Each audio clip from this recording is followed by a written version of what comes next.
ये कहानी एक कंपनी की है जो एक इंसान की उम्र लेकर किसी दूसरे इंसान को देती है। देने वाले इंसान को बहुत पैसे दिए जाते हैं, जिसे अगर कोई अमीर इंसान जो बूढ़ा हो गया हो वो दोबारा से जवान होना चाहता है तो ये कंपनी उस इंसान के लिए एक डोनर ढूंढती है जो अपनी उम्र देने को भी तैयार हो, और फिर इस तरह एक मेडिकली प्रोसेस के जरिए वो जवान इंसान अपनी जिंदगी के कुछ साल बेच देता है। तो फिल्म की शुरुआत होती है फ्यूचर, जहाँ इंसान ने काफी तरक्की कर ली। इस वक्त में एक कंपनी सामने आई जो उम्र के डोनेशन का काम करती है।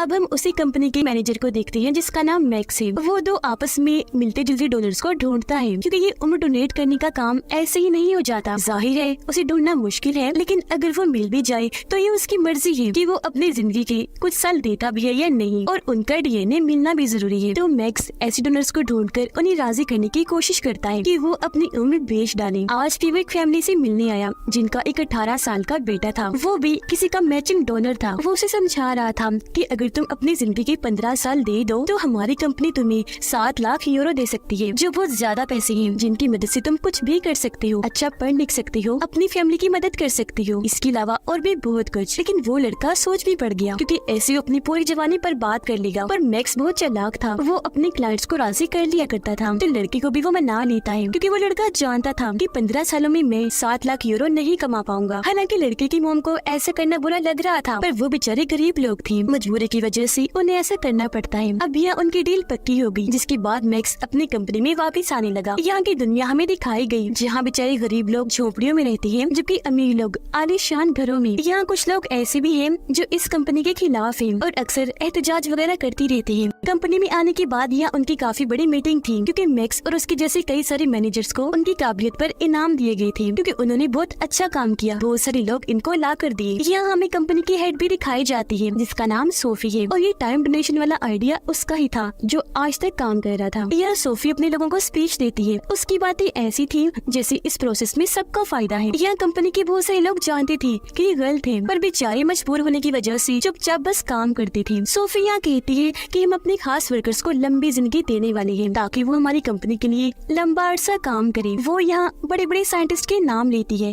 कहने लगी कि अगर ये लोग 50-60 साल की बजाय 150 साल जीते तो खुद ही सोच लो ये दुनिया को कहां से कहां ले जाती। इसी चीज को सामने रखते हुए हमने अपनी कंपनी की तरफ से 15 साइंटिस्ट को उम्र डोनेट कर दी है। जिसके बाद हमें वो जगह दिखाई गई जहाँ पर उन साइंटिस्ट को रखा हुआ था जिन्हें अपनी उम्र के 15 साल मिले थे। वो अपनी ये जिंदगी पाकर बहुत खुश थे, क्योंकि जवान हो गए थे दोबारा। पर तभी यहाँ एक नर्स आकर उन्हें मारने लगा। उसके हाथ में गन थी, वो सबको शूट कर रहा था, जिससे डरकर सब लोग भाग रहे थे, और इस तरह इस कंपनी को बहुत नुकसान उठाना पड़ा। अब यहाँ एक एडम नाम का ग्रुप था जो इस कंपनी और इसकी टेक्नोलॉजी के खिलाफ था, इसलिए अक्सर वो एडम ग्रुप इस कंपनी पर हमला वगैरह करता रहता था, और ये नर्स भी उसी ग्रुप का था। अब जब इस वाकये का सोफी को पता चला तो उसे बहुत गुस्सा आया। यहाँ हमें 2 काबिल लोग दिखाए गए जो सोफी के लिए काम करते थे, वो उसके गार्ड थे। अब यहाँ हम इस कंपनी और इसके खुद गर्ल्स हेड सोफी के बारे में और जानते हैं। सोफी अपने इस मकसद के लिए कुछ भी कर सकती थी। अगर कोई डोनर उम्र देने को तैयार ना होता तो ये लोग ऐसा प्लान बनाते थे कि उन लोगों को मानना ही पड़ता था। अगर किसी की जान लेनी पड़ी तो ये वो भी ले लिया करती थी, और एडम ग्रुप को ये लोग अपना दुश्मन समझती थी। तो अब इस हमले की वजह से ये लोग अपने काम को तेज कर लेते हैं। अब करें बात मैक्स की। वो अपनी जिंदगी में बहुत खुश था, कामयाब इंसान था, और एक बहुत अच्छी महंगी घर में रहा करता था अपनी वाइफ के साथ। दोनों एक दूसरे को बहुत प्यार करती थी। उसकी वाइफ एक हॉस्पिटल में जॉब करती थी। घर जब वो आई तो देखती है कि मैक्स मेरे लिए खाना बना रहा है, तो वो बहुत खुश हो जाती है। अब ये लोग जिस घर में रह रही थी वो इन्होंने लोन पर लिया था, यानी कर्ज लेकर खरीदा था, पर अभी तक लोन उतारा नहीं था। लेकिन यहाँ मैक्स को यकीन था कि मैं लोन चुका दूंगा, तो वो रिलैक्स रहा करता था। उसे बच्चों का बहुत शौक था, और यहाँ ये दोनों हस्बैंड वाइफ काफी अच्छा वक्त गुजार रही थी। अब उसकी वाइफ अपने मॉम डैड से मिलने उनके घर आई। यहाँ मैक्स की वाइफ के डैड भी उसकी कंपनी के काफी खिलाफ थी, इसलिए उन दोनों की इस बात को लेकर बहस हो जाया करती थी। लेकिन मैक्स अपनी कंपनी को बुरा नहीं कह सकता था। वो चाहता था कि लोग इस बात को समझे कि हम कितनी मेहनत करते हैं। फिर शाम को जब ये लोग घर पहुँचे तो ये देखकर इनकी होश उड़ गई कि हमारी बिल्डिंग में आग लग चुकी है और पूरा ही घर जल गया है। उसकी वाइफ को काफी बड़ा झटका लगा, वो काफी परेशान हो गई। तब मैक्स उसे हौसला देने लगा, समझाता है कि रिलैक्स रहो, सिर्फ सामान का नुकसान हुआ है, क्योंकि घर का लोन आग लगने की वजह से इंश्योरेंस वाले दे देंगे। पर झटका तो इन्हें तब लगता है जब इंश्योरेंस वाले ऐसा करने से मना कर देते हैं, क्योंकि उनका कहना था कि आग मोमबत्ती की वजह से लगी और लोगों की लापरवाही है, तो किसी भी नुकसान की भरपाई हम नहीं करेंगे। अब ये सुनकर दोनों हस्बैंड वाइफ काफी परेशान हो जाते हैं, क्योंकि लोन बहुत ज्यादा था। अगर मैं सारी जिंदगी में नौकरी करे तब ये लोन नहीं चुका सकता था, क्योंकि ये लोन 2.5 मिलियन यूरो थे। अब ये लोग अपने वकील से मिलते हैं, जो इन्हें बताती है कि अब तुम लोगों के पास बस एक ही सिक्योरिटी बची है जिसके जरिए तुम ये लोन चुका सकती हो। वो बताती है कि लोन लेते वक्त मैक्स की वाइफ ने एक सिक्योरिटी पर साइन की थी कि अगर हम लोन ना चुका पाए तो मैं अपनी जिंदगी के 40 साल बैंक को डोनेट कर दूंगी। ये जानकर मैक्स काफी परेशान हो गया क्योंकि उसे ये बात अब पता चल रही थी। अब कुछ नहीं हो सकता था, ये दोनों फंस चुके थे क्योंकि लोन तो इन्हें चुकाना ही था या अपनी जिंदगी के 40 साल देने थे। तब यहाँ मैक्स कहता है ऐसा मैं करूँगा, अपनी जिंदगी के 40 साल मैं डोनेट करूँगा। पर उसके जैसा मिलता जुलता कोई दूसरा इंसान नहीं था जबकि उसकी वाइफ का था। तो ये दोनों इस वजह से काफी परेशान हो गई। अचानक उनकी जिंदगी इतनी खतरनाक मोड़ पर आ चुकी थी। यहाँ मैक्स फिर भी अपनी वाइफ को काफी हौसला देता है कि तुम परेशान मत हो, मैं फिर भी कोई न कोई रास्ता ढूंढ निकालूंगा। लेकिन जब भी लोग अपने वकील के ऑफिस से बाहर आए तो उसकी वाइफ को गिरफ्तार कर लिया जाता है क्योंकि वो भाग भी सकती थी और बैंक के असूल बहुत सख्त थे। अब जब मैक्स को कोई मदद नहीं मिलती तो वो अपनी बॉस कंपनी की हेड सोफी से जाकर मदद मांगता है। तो वो उसे कहती है हाँ ठीक है मैं तुम्हारी मदद करूंगी। लेकिन 2 हफ्ते गुजर जाने पर भी मैक्स को कोई मदद नहीं मिलती। वो बहुत परेशान हो गया था क्योंकि अब बैंक वाले उसकी वाइफ की जिंदगी से 40 साल ले लेंगे। और फिर आखिर वो दिन आ ही गया। मैक्स अपने वकील के साथ बैंक जाता है ताकि अपनी वाइफ से आखिरी बार बात कर सके, लेकिन उसे इसकी इजाजत नहीं दी जाती। और फिर मेडिकली प्रोसेस के जरिए उसकी वाइफ के 40 साल लेकर किसी बूढ़े इंसान को दे दिए जाते हैं। और आज यहाँ उनका लोन खत्म हुआ। अब मैक्स अपनी वाइफ को लेकर घर आता है। ये दोनों काफी परेशान थे। उसकी वाइफ बूढ़ी होने लगती है। मैक्स अभी भी कोई न कोई रास्ता ढूंढने की कोशिश कर रहा था जिससे उसकी वाइफ दोबारा जवान हो जाए। ये दोनों चाहते थे कि इनके बच्चे हो, जो चीज अब मुमकिन नहीं थी। बढ़ती उम्र की वजह से उसकी वाइफ उदास रहने लगी थी। उनके बीच भी सब वैसी नहीं था जैसे पहले हुआ करता था। अब एक दिन मैक्स जब पार्क में बैठा था तो उसके पास एक बच्ची आई जो अपने बैग में नशा बेचने आई थी। अब मैक्स उससे नशा तो नहीं खरीदता पर बच्ची को याद रखता है। अब जब उसे अपनी वाइफ की ऐसी हालत नहीं देखी जाती तो वो फैसला करता है कि मैं उस इंसान को ढूंढूंगा जिसे मेरी वाइफ की उम्र मिल गई है और उससे उम्र वापस लेकर ही रहूंगा। वो अपनी वाइफ को उसके मोम डैड के घर छोड़ाता है। अपनी बेटी को इतना बुरा देखकर उसके मोम डैड मैक्स को ही कसूरवार कहती है। इस पर वो कहता है कि आप लोग फिक्र ना करो, मैं इसे ठीक करके ही रहूंगा। वो उस बच्चे के पास आया जो उसे पार्क में नशा बेचने आई थी। असल में ये कोई बच्ची नहीं थी बल्कि इसने भी उस प्रोसेस के जरिए अपनी उम्र इतनी कम कर दी थी। मैक्स यहाँ उसके पास इसलिए आया था ताकि वो जान सके कि आखिर उसने ऐसा कैसे कर लिया। तो वो बताती है कि उम्र लेने के लिए आपके पास जाहिर है यूरो होने चाहिए और उम्र देने वाला इंसान और लेने वाला इंसान दोनों भी। और तुम्हें इस प्रोसेस के लिए रशिया जाना होगा जिसके लिए मैक्स मान भी गया। वो सबसे पहले पता लगवाता है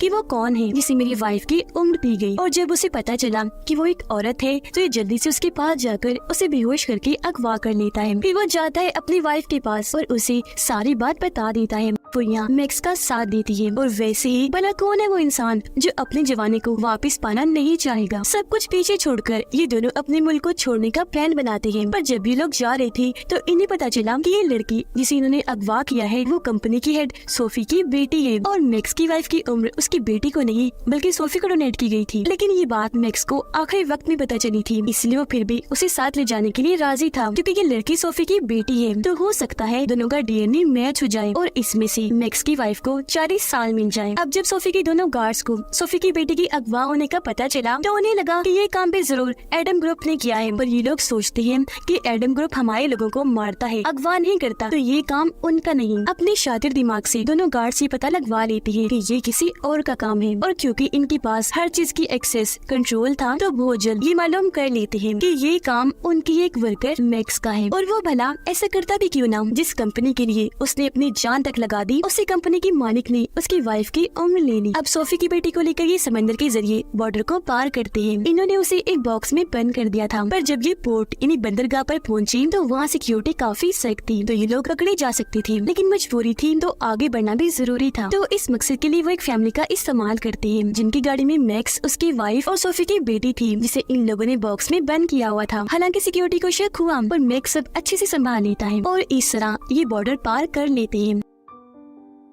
अब एक दिन जब ये सोफी की बेटी के मुंह से कपड़ा हटाते हैं तो वो बताती है कि मैं असल में सोफी नहीं बल्कि उनकी बेटी हूँ। इस पर मैक्स कहता है कोई बात नहीं, कौन के रिश्ते हमेशा एक होते हैं, मैच करते हैं। फिर चाहे हमारे पास सोफी हो या उसकी बेटी, हम मैच करके अपना काम कर लेंगे और मैं अपनी वाइफ को वापिस से जवान बना दूंगा। अब ये चीज उसकी वाइफ को भी ठीक नहीं लग रही थी। खुद सोफी की बेटी भी कहती है कि मैं भी अपनी मॉम की इस खतरनाक काम के खिलाफ हूँ। लेकिन मैक्स उसकी बातों पर यकीन ना करते हुए दोबारा से उसे बांध देता है। अब ये लोग रात एक खाली होटल में गुजारने जाने वाले थे, पर जब ये लोग वहाँ आए तो सोफी की बेटी कहती है कि मैं नहाना चाहती हूँ, प्लीज मुझे नहाने दो। इस पर यहाँ मैक्स उसके लिए हमदर्दी दिखाता है, उसे बाथरूम में ले जाकर साइड पर मुंह करके खड़ा हो जाता है ताकि ये उसे देख ना सके। पर वो लड़की बहुत चालाक थी, वो मैक्स पर एक चीज से हमला करके उसे साइड में गिराकर वहाँ से भाग जाती है। मैक्स के सिर पर चोट आई थी, वो उसका पीछा करने लगा। लड़की वहाँ से निकलकर भाग गई, पर जंगल में जाने के बाद वो ज्यादा दूर तक नहीं भाग पाती क्योंकि वहाँ पानी था और पानी से इस लड़की को डर लगता था, इसीलिए वो तैर नहीं पाती, डूबने लगती है। तब यह मैक्स की वाइफ आकर जल्दी से उसे पानी से बाहर निकालती है और ये दोनों उसे दोबारा होटल के अंदर लाकर उसके हाथ पांव बांध देती है। उधर सोफी ने अपनी टीम तैयार कर ली थी ताकि वो अपनी बेटी को छुड़वा सके। यहाँ सोफी की दोनों वफादार गार्ड्स इस मिशन की हेड बनती है क्योंकि वो पिछले 30 सालों से सोफी के लिए काम कर रही थी, क्योंकि उन दोनों की भी उम्र बढ़ा दी गई थी। यहाँ इन लोगों को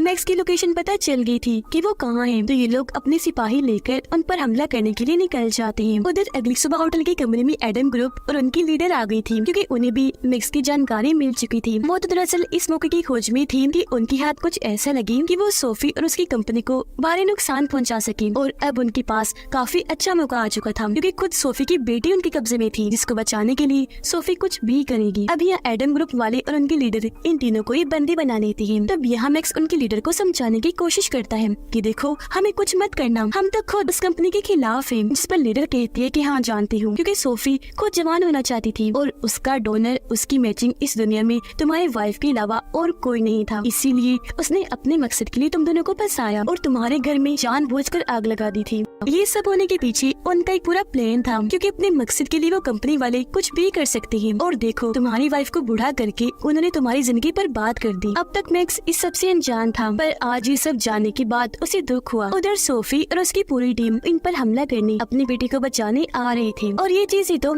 एडम ग्रुप की लीडर चाहती थी क्योंकि उसे किसी भी हाल में सोफी चाहिए थी ताकि वो उसे उसके गलत कामों की सजा दे सके और पूरी दुनिया को दिखा सके। अब मैक्स के पास और कोई रास्ता नहीं था अगर वो अपनी वाइफ को जिंदा देखना चाहता है तो, इसलिए उसे लीडर की बात माननी ही पड़ती है। यहाँ पूरा प्लान तैयार किया जाता है। मैक्स का काम होगा कि वो अपनी बातों में उलझाकर सोफी को बिल्डिंग के अंदर ले आए, जिसके बाद एडम ग्रुप उसे पकड़ लेगा। फिर अब जब सोफी और उसकी टीम इस जगह के बाहर आकर रुकती है तो तभी मैक्स बाहर आता है, कहने लगा कि मैं सिर्फ सोफी से बात करना चाहता हूँ। जो सुनकर सोफी आगे आई, उसे कहती है कि मेरी बेटी को छोड़ दो, बदले में मैं तुम्हें ढेर सारे पैसे दूंगी। फिर मैक्स उसे कहता है अच्छा चलो अंदर चलो, इस बात पर हम अंदर चलकर बात करते हैं। पर सोफी की गार्ड को शक हो गया, वो उसकी तरफ गन करके कहती है ये एक चाल है। अब उसकी गार्ड की गन देखकर एडम ग्रुप के लीडर भी अपने लोगों को उन पर गोलियां चलाने का हुक्म दे देती है, जिसके साथ ही दोनों तरफ से गोलीबारी शुरू हो गई। इस बीच फायदा उठाकर मैक्स अपनी वाइफ और सोफी की बेटी को लेकर यहाँ से निकल जाता है। अब यहाँ पहले तो मैक्स की वाइफ को सोफी की बेटी पर तरस आया और वो अपना इरादा बदलने लगी कि मुझे इसकी जिंदगी खराब नहीं करनी चाहिए, इसकी जवानी बर्बाद नहीं होनी चाहिए। पर बहुत जल्द उसे एहसास हो गया कि वो भी बिल्कुल अपनी मोम सोफी की तरह ही खुद गर्द से उस पर तरस खाना नहीं चाहिए, इसलिए वो खुद उसे लेकर डॉक्टर के पास जाती है अपना और उसका मेडिकली प्रोसेस करने के लिए।